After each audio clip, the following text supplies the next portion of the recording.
Peoples party کی وزیر اعظم آزاد کشمیر کو استعفے کے لیے دی گئی مہلت میں صرف 2 گھنٹے باقی۔ پیپلز پارٹی نے وزیر اعظم آزاد کشمیر کو 2 ٹوک پیغام دیا کہ چودھری انوار الحق نے آج دن 2 بجے تک استعفیٰ نہ دیا تو ان کے خلاف عدم اعتماد کی تحریک جمع کروا دی جائے گی۔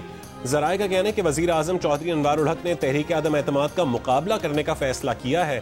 پیپلز پارٹی کو آزاد کشمیر اسمبلی میں 36 اراکین کی حمایت حاصل ہے۔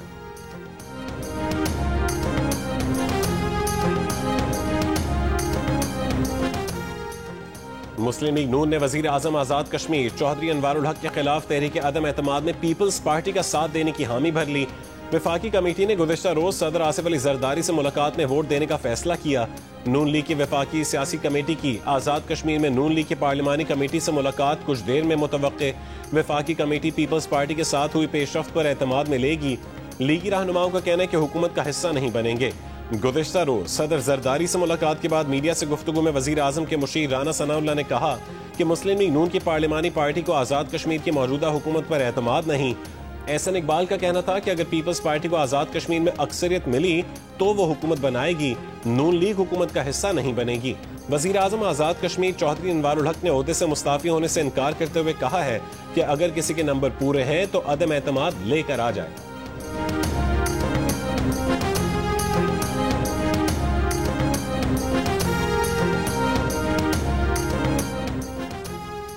وفاقی وزیر امیر مقام نے کہا ہے کہ ایسا کوئی چانس نہیں کہ وفاق میں پیپلز پارٹی پی ٹی آئی کے ساتھ ملے۔ نون لیگ اور پیپلز پارٹی متفق ہیں کہ کشمیر میں حکومت کو تبدیل کرنا ضروری ہے۔ پیپلز پارٹی اور ہمارا اتحاد سسٹم کو چلانے کے لیے چلتا رہے گا۔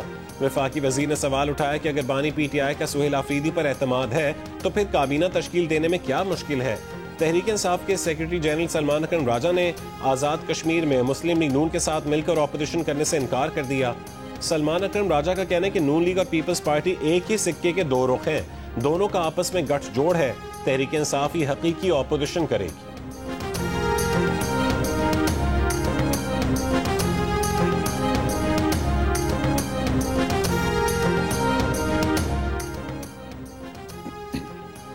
وزیر اعظم شہباز شریف آج سعودی عرب میں فیوچر انویسٹمنٹ انیشیٹو کانفرنس میں شرکت کریں گے۔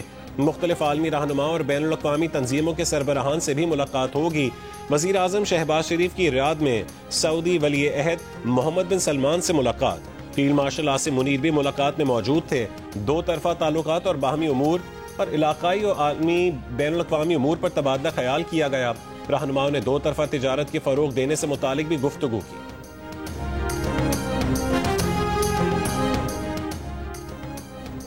استنبول میں جاری پاک افغان مذاکرات بظاہر تعطل کے شکار۔ پاکستان اپنے پیش کردہ منطقی مطالبات پر قائم۔ افغان طالبان کے وفد کا ان مطالبات کو پوری طرح تسلیم نہ کرنے پر اصرار۔ میزبان ممالک بھی پاکستان کے مطالبات کو معقول اور جائز تسلیم کرتے ہیں۔ دلچسپ طور پر افغان طالبان کا وفد خود بھی سمجھتا ہے کہ ان مطالبات کو ماننا درست ہے۔ افغان وفد کو کابل سے کنٹرول کیا جا رہا ہے۔ پاکستانی وفد نے بارہا یہ نقطہ واضح کیا ہے کہ ان مطالبات کو تسلیم کرنا سب کے مفاد میں ہے۔ میزبان ممالک نے بھی افغان وفد کو یہ بات سمجھائی، مگر کابل انتظامیہ سے کوئی حوصلہ افزا جواب نہیں آ رہا۔ بظاہر لگتا ہے کہ کابل میں کچھ عناصر کسی اور ایجنڈے پر کام کر رہے ہیں۔ پاکستانی وفد کا موقف بدستور منطقی، مضبوط اور امن کے لیے ناگزیر ہے۔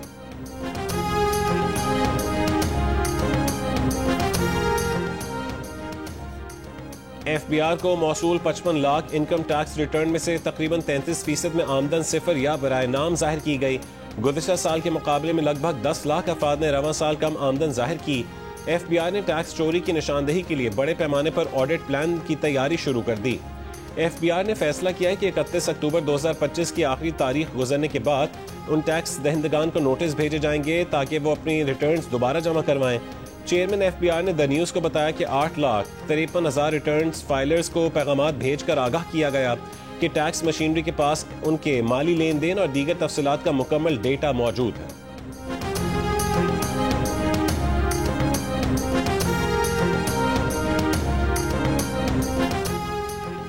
آئی سی سی کے سابق میچ ریفری کرس براڈ نے آئی سی سی پر بھارتی قبضے کا پول کھول دیا۔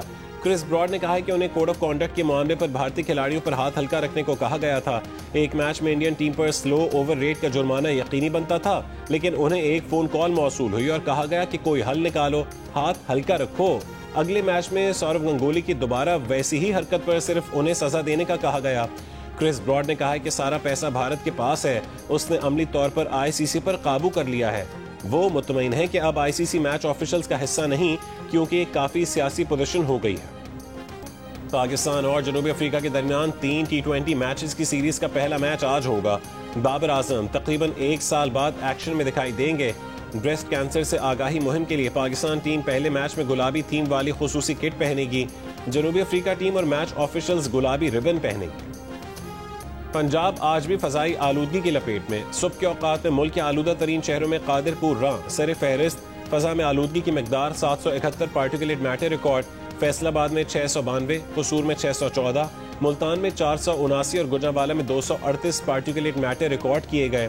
اب سے کچھ دیر پہلے دنیا کے آلودہ ترین بڑے شہروں میں لاہور سر فہرست، ایئر کوالٹی انڈیکس 398 ریکارڈ کیا گیا، جبکہ دلی کا دوسرا نمبر۔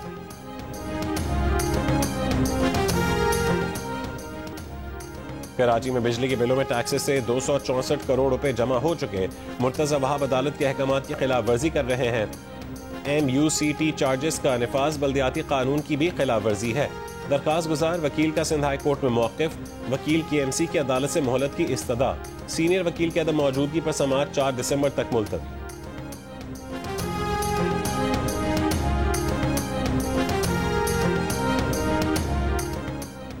امریکہ نے غیر ملکی شہریوں کی سرحدی آمد و رفت پر تصاویر لینے کا نیا قانون متعارف کروا دیا۔ کینیڈین میڈیا کے مطابق نئے قانون کے تحت اب کینیڈین شہریوں سمیت غیر امریکی افراد کی تصاویر ان کے داخلے اور اخراج کے وقت تمام زمینی سرحدوں، ایئرپورٹس اور سمندری بندرگاہوں پر لی جائیں گی۔ امریکی محکمہ ہوم لینڈ سیکیورٹی کے مطابق یہ قانون 26 دسمبر سے نافذ ہوگا۔ اس پروگرام کے تحت غیر ملکی مسافروں کی تصاویر 75 سال تک سرکاری ڈیٹا بیس میں محفوظ رکھی جا سکیں گی۔ امریکی کسٹمز اینڈ بارڈر پروٹیکشن کے ترجمان کے مطابق یہ منصوبہ غیر ملکی شہریوں کی آمد و رفت کا درست ریکارڈ رکھنے، سیکیورٹی کو بہتر بنانے اور امیگریشن قوانین پر عمل درآمد کے لیے شروع کیا گیا ہے۔ ترکی نے برطانیہ کے ساتھ تقریباً 11 ارب ڈالر کے 20 یورو فائٹر طیارے خریدنے کا معاہدہ کر لیا۔ برطانوی وزیر اعظم کیئر سٹارمر کے دورہ ترکی میں معاہدے پر دستخط۔ طیب اردوان نے اس معاہدے کو 2 قریبی اتحادیوں کے درمیان اسٹریٹجک تعلقات کی ایک نئی مثال قرار دیا۔ طیاروں کی پہلی کھیپ 2030 میں ترکی پہنچنے کی توقع ہے۔ برطانوی وزارت دفاع نے اس ڈیل کو لڑاکا طیاروں کا سب سے بڑا سودا قرار دیا ہے۔ غزہ میں تعینات کی جانے والی بین الاقوامی فورس میں پاکستان کے فوجی بھی شامل ہو سکتے ہیں، اسرائیلی اخبار کا دعویٰ۔ اخبار کے مطابق اسرائیلی اراکین اسمبلی کو غزہ میں پاکستانی فوج کی تعیناتی کے بارے میں بریفنگ دی گئی۔ بریفنگ میں بتایا گیا کہ غزہ میں تعینات کی جانے والی بین الاقوامی فورس انڈونیشیا، آذربائیجان اور پاکستان کے فوجیوں پر مشتمل ہوگی۔ حماس نے ایک اور اسرائیلی یرغمالی کی لاش اسرائیل کے حوالے کر دی۔ 10 اکتوبر سے نافذ جنگ بندی معاہدے کے تحت حماس اب تک 28 میں سے 16 یرغمالیوں کی لاشیں واپس کر چکی ہے۔ اسی دوران جنوبی غزہ میں خان یونس پر اسرائیلی ڈرون حملے میں 2 فلسطینی شہید ہو گئے۔ غزہ کی وزارت صحت کے مطابق گزشتہ 48 گھنٹوں کے دوران اسرائیلی کارروائیوں میں 8 فلسطینی شہید اور 13 زخمی ہوئے۔ امریکی وزیر خارجہ مارکو روبیو کا کہنا ہے کہ اسرائیلی حملہ جنگ بندی کی خلاف ورزی نہیں تھا، اسرائیلی کارروائی ممکنہ حملے کو روکنے کے لیے کی گئی۔ اقوام متحدہ کے مطابق 4,73,000 سے زائد فلسطینی جنگ بندی کے بعد شمالی غزہ واپس آ چکے ہیں، لیکن انہیں تباہ شدہ گھروں، پانی اور خوراک کی شدید قلت کا سامنا ہے۔ وزیر اعلیٰ KP سہیل آفریدی بانی PTI سے ملاقات کے لیے آج اڈیالہ جیل جائیں گے۔ PTI نے 6 رہنماؤں کی فہرست اڈیالہ جیل حکام کو بھیج دی۔ فہرست میں بیرسٹر گوہر، سلمان اکرم راجہ اور مشال یوسفزئی کے نام بھی شامل ہیں۔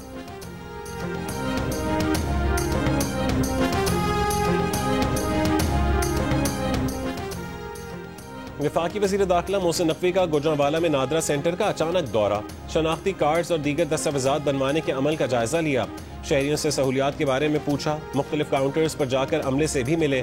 بعض کاؤنٹرز پر شہریوں کا رش دیکھ کر کام تیز رفتاری سے نمٹانے اور مقررہ مدت میں دستاویزات فراہم کرنے کی ہدایت کی۔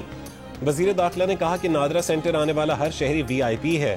شہریوں کا مسائل کے حل کے لیے فوری احکامات پر وزیر داخلہ سے اظہار تشکر، نادرا سینٹر کی کارکردگی پر اطمینان کا اظہار کیا۔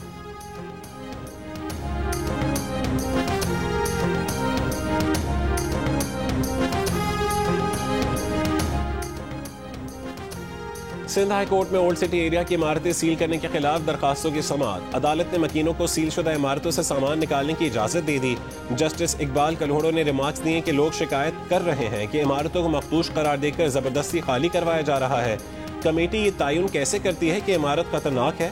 عدالت نے ایس پی سی اے کی ٹیکنیکل کمیٹی کے رکن سے استفسار کیا کہ بطور آزاد ماہر انہیں کتنے پیسے ملتے ہیں۔ رکن انجینئر نے بتایا کہ معائنہ کرنے پر صرف 5,000 روپے دیے جاتے ہیں۔ عدالت نے ریمارکس دیے کہ یہ آگے سے 50,000 پکڑتے ہوں گے۔ درخواست گزار کے وکیل نے موقف اپنایا کہ ایس پی سی اے بدنیتی کی بنیاد پر عمارتوں کو مخدوش قرار دے رہی ہے۔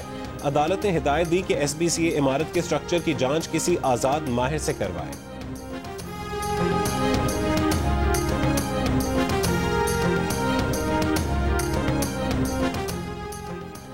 کراچی میں ملاوٹ شدہ دودھ بیچنے والوں کے خلاف انتظامیہ کا کریک ڈاؤن، مزید 7 دکانیں سیل۔ ترجمان کمیشن کے مطابق 2 دن میں مجموعی طور پر 27 دودھ کی دکانیں سیل کی جا چکی ہیں۔ دودھ میں یوریا ملانے کا بھی انکشاف۔ کمیشن کراچی حسن نقوی کی زیر صدارت اجلاس میں فیصلہ کیا گیا کہ دودھ کے معیار کی جانچ اور ملاوٹ کے خلاف مہم جاری رہے گی۔ سر بمہر دکانوں کو بھاری جرمانے کے بعد ڈی سیل نہیں کیا جائے گا۔ دکانداروں کو ملاوٹ سے پاک دودھ فروخت کرنے کی تحریری یقین دہانی دینا ہوگی۔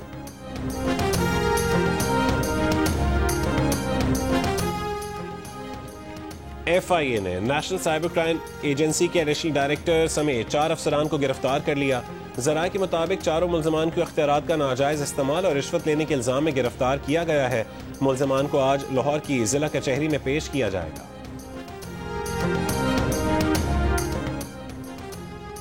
پنجاب پولیس کو 16 مقدمات میں مطلوب کار چور عمران عرف مانا کراچی میں مبینہ مقابلے میں ہلاک۔ اے وی سی ایل کے مطابق ہلاک ملزم کار چوری اور چھیننے کے ایک منظم گروہ کا کارندہ تھا۔ قصبہ کالونی میں خفیہ اطلاع پر کارروائی کے دوران ملزم نے فائرنگ کر دی، جوابی کارروائی میں مارا گیا۔ ملزم سے اسلحہ اور چوری شدہ گاڑی برآمد کر لی گئی۔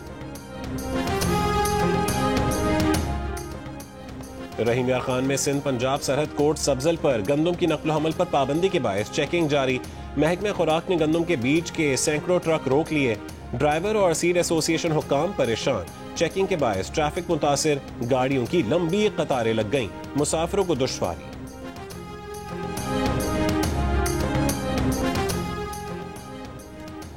پشاور کے علاقے پہاڑی پورہ میں موٹر سائیکل سوار 2 ڈاکو میڈیسن کمپنی کی گاڑی سے 62,42,000 روپے لوٹ کر فرار ہو گئے۔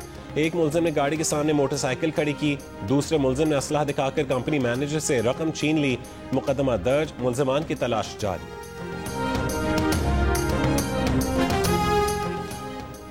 رواں سال کا سب سے طاقتور طوفان ملیسا کریبین جزائر پر اثر انداز ہونا شروع۔ کیٹیگری 5 کے طوفان کے باعث ہیٹی میں طوفانی بارشیں، 3 افراد ہلاک۔ جنوبی علاقوں میں پروازیں معطل، 3,000 سے زائد افراد پناہ گاہ منتقل۔ امریکی نیشنل ہیریکین سینٹر کے مطابق طوفان کے آج جمیکا سے ٹکرانے کا امکان ہے۔ حکام کی عوام کو اونچے مقامات اور محفوظ پناہ گاہوں پہ منتقل ہونے کی ہدایت۔ جمیکن وزیر اعظم کا کہنا ہے کہ طوفان ملیسا سے بڑے پیمانے پر تباہی کا خدشہ ہے۔ ایشین یوتھ گیمز میں پاکستان والی بال ٹیم فائنل میں پہنچ گئی۔ سیمی فائنل میں پاکستان ٹیم نے انڈونیشیا کو 1 کے مقابلے میں 3 سیٹ سے شکست دی تھی۔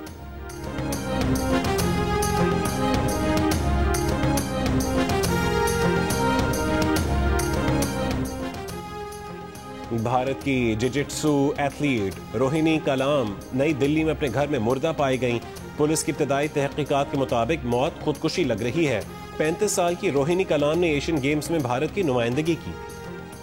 برصغیر پاک و ہند کی نامور مذہبی اور روحانی شخصیت حضرت شاہ رکن الدین عالم کے عرس کا آغاز آج سے ملتان میں ہو رہا ہے۔ 3 روزہ عرس کی اختتامی دعا جمعرات کو ہوگی۔ سیاحتی مقام کلر کا حال جھیل میں فلوٹنگ جیٹی متعارف، سیاحوں کی خوشی دوبالا۔